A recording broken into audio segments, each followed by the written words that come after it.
আসসালামু আলাইকুম রহমতুল্লাহি ওবরকাতুহু।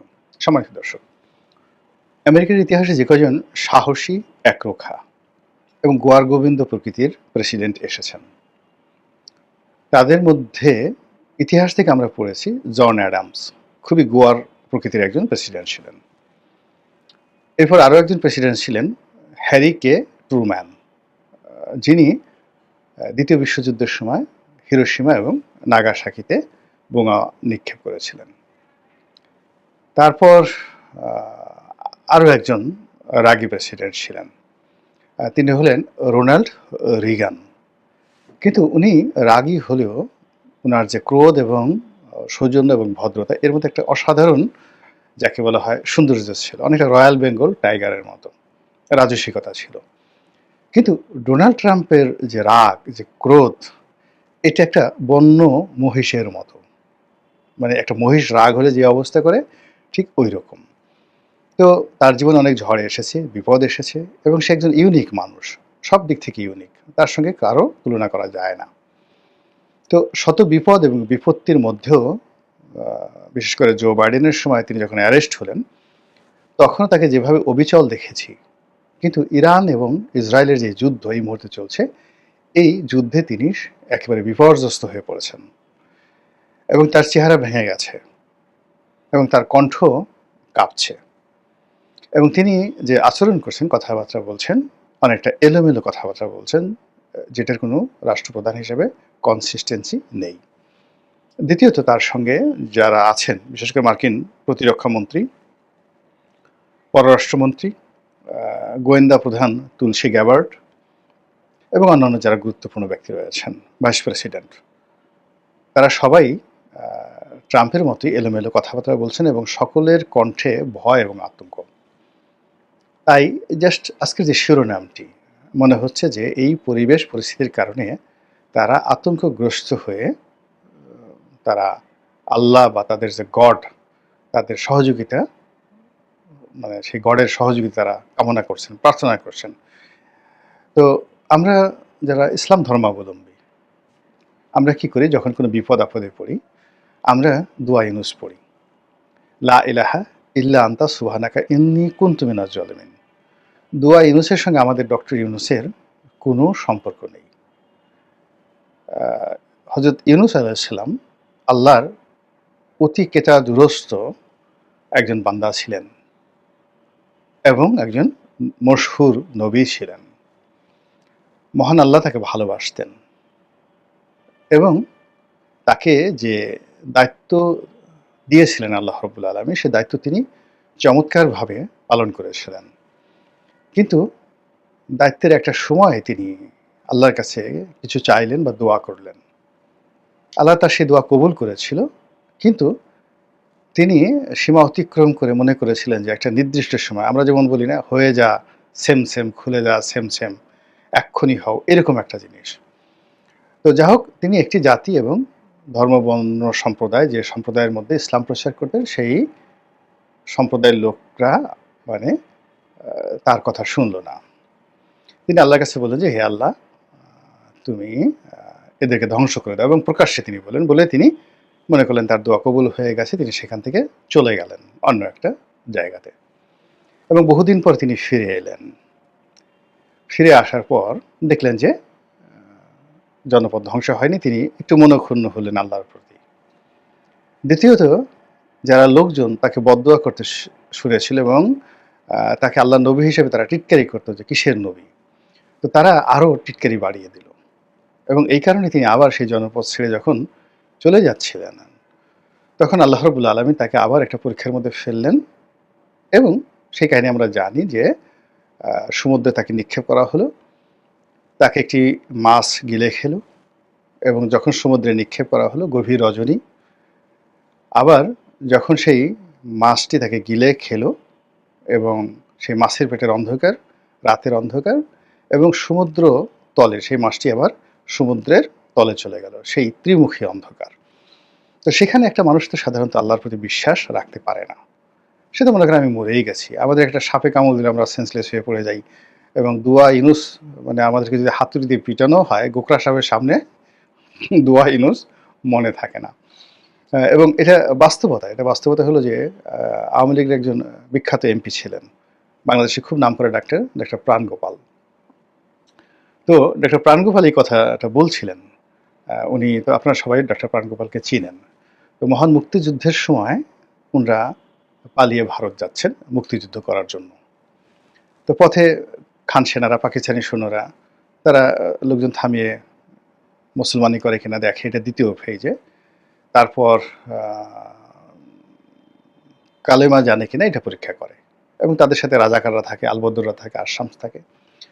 তো প্রাণগোপাল এবং তার এক বন্ধু, খুবই বিশ্বস্ত বন্ধু, তারা ভারত যাচ্ছে। তো প্রাণগোপাল হিন্দু আর তার বন্ধু যে আছে সে তো মুসলিম। এখন পথে হিন্দু, মানে সে তো হিন্দু, কিন্তু তারপরে সে লা ইলাহা ইল্লাল্লাহু মুহাম্মাদুর রাসূলুল্লাহ এরকম 4 কলেমা সে মুখস্থ করে ফেলেছে। তো যাই হোক, তারা যখন যাচ্ছে তখন পাকিস্তানি সৈন্যরা থামানোর পরে তো প্রথমে প্রাণগোপালকে জিজ্ঞাসা করলো, সে 4 কলেমা বলে ফেললো মুখস্থ।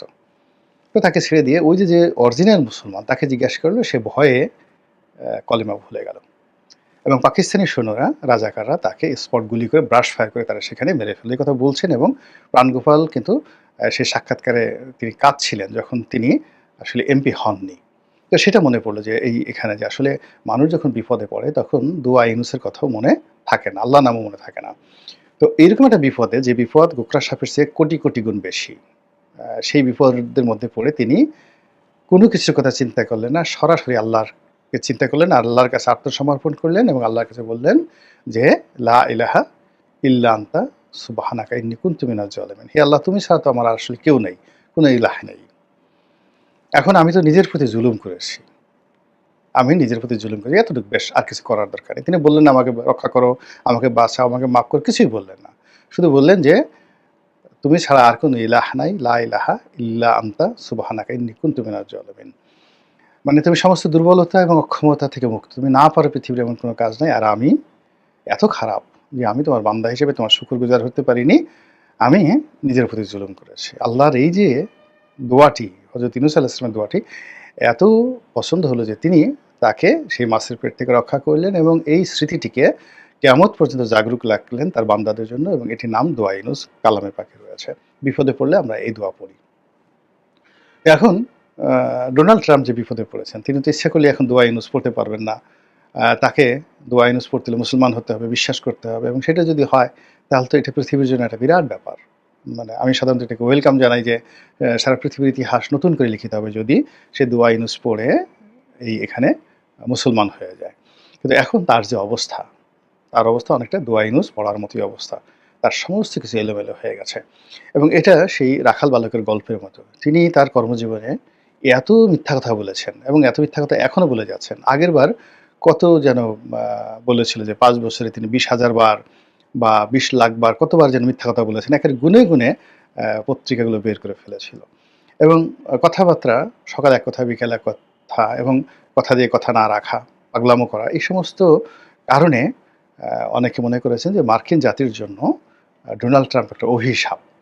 এবং যে জাতি নিজেদেরকে এত সভ্য মনে করে, ডেভেলপমেন্ট মানে মনে করে নিজেদেরকে, যে উন্নয়নের চরম শিখরে তারা রয়েছে, কৃষ্টি, কালচার, সভ্যতা, তো সেখানে তাদের মাথার উপরে আল্লাহ রাব্বুল আলামিন এরকম একজন লোককে নেতা বানিয়ে দিয়ে মূলত অবস্থাটা এমন করেছেন যে আপনি সারা শরীরে, আপনি ধরেন খুব দামি দামি পোশাক পরলেন, আতর মাখলেন, তারপরে শেষে দামি পোশাক পরলেন, কাজল, মানে সারা শরীর মেকআপ করলেন, কিন্তু এমন একটা ক্যাপ পরলেন মাথায়, সেই ক্যাপটা জুতোর তৈরি। ছোট ছোট বাচ্চাদের বা বড়দের ১০০টা জুতো দিয়ে সুন্দর করে একটা ডিজাইন করে, যাকে বলা হয় আপনি একটা মুকুট বানালেন এবং সেটা পরে ঘুরে বেড়াচ্ছেন। বলেন তো আপনাকে দেখে লোকজন কি বলবে?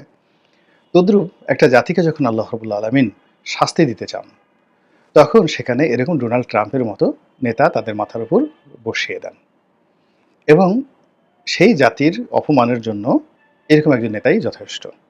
এই গেল ডোনাল্ড ট্রাম্পের অবস্থা। দ্বিতীয়ত, নেতানিয়াহু।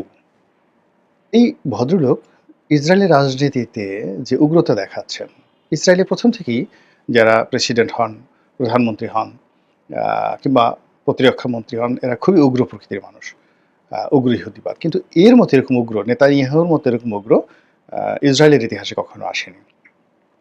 এখন এই নেতানিয়াহু যেভাবে তার রাষ্ট্রটিকে, ইসরায়েল রাষ্ট্রটিকে অশান্তির মধ্যে নিয়ে গেছে এবং এটাকে রীতিমতো অস্তিত্ব সংকটে ফেলে দিয়েছে, এটি ইহুদি জাতির জন্য একটা বিরাট কলঙ্ক এবং এ জাতির অস্তিত্ব নিয়ে টানাটানি শুরু হয়েছে। এবং এমনি একটা প্রচলিত প্রবাদ যে ইহুদি জাতি যখনই কোনো একটা রাষ্ট্র গঠন করেছে, তারা সর্বোচ্চ ৮০ বছর রাজত্ব করতে পেরেছে। ৮০ বছর পরেই তাদের পতন হয়েছে। তো সেই দিক থেকে আ এই যে ইহুদি ইসরায়েল রাষ্ট্রটি, এই রাষ্ট্রটির যে আয়ুষ্কাল এটি ৮০ বছরের কাছাকাছি হয়ে গেছে এবং এটা নেতানিয়াহুর হাত দিয়েই এর ধ্বংসটা হতে পারে। এর আগে বহুবার এরকম ঘটনা ঘটেছে। নেতানিয়াহুর চাইতেও শক্তিশালী উগ্র শাসকরা হয়তো দেখা গেল যে আগে এভাবে রাজত্ব করেছে। কিন্তু নেতানিয়াহু যে পরিবেশ পরিস্থিতিতে পড়েছে, অতীতে কক্ষনো এই ইহুদি রাষ্ট্রটি, এই জেরুজালেমে বহুবার তারা রাজত্ব করেছে, এরকম বিপদে পড়েনি। তো যাই হোক, এখন নেতানিয়াহু তার ভুল স্বীকার তাকে এখন করতেই হবে, তাকে তওবা করতে হবে এবং তওবা শুধু করলে হবে না, তাকে তার যে জায়গা সেখানে ফিরে আসতে হবে। অর্থাৎ যে অন্যায় তিনি গাজার উপর করেছেন, যে অন্যায় তিনি লেবাননের উপর করেছেন, যে অন্যায় তিনি ইরানের উপর করেছেন, ইরানকে নেতৃত্ব শূন্য করার জন্য, হেজবুল্লাহকে নেতৃত্ব শূন্য করার জন্য এবং হামাসকে নেতৃত্ব শূন্য করার জন্য, তিনি হুতিদেরকে নেতৃত্ব শূন্য করার জন্য যে নির্মম নিষ্ঠুর হত্যাকাণ্ড তিনি চালিয়েছেন ইরানের মাটিতে, লেবাননের মাটিতে, সিরিয়ার মাটিতে, সব জায়গাতে গুপ্তঘাতক পাঠিয়ে, যেখানে একজন মানুষকে খুন করা মানে সারা পৃথিবীর মানুষকে খুন করার সমান্তর, সেখানে তিনি পৃথিবীর অসংখ্য মহামানবকে তিনি খুন করেছেন সন্ত্রাসী আখ্যা দিয়ে, তার রাষ্ট্রের জন্য ক্ষতি করে জন্য তিনি কাসেম সুলাইমানির মতো বিশ্ববিখ্যাত একজন জেনারেলকে খুন করেছেন। এরপর আরও বহু সংখ্যক শত শত মানুষকে তিনি খুন করেছেন।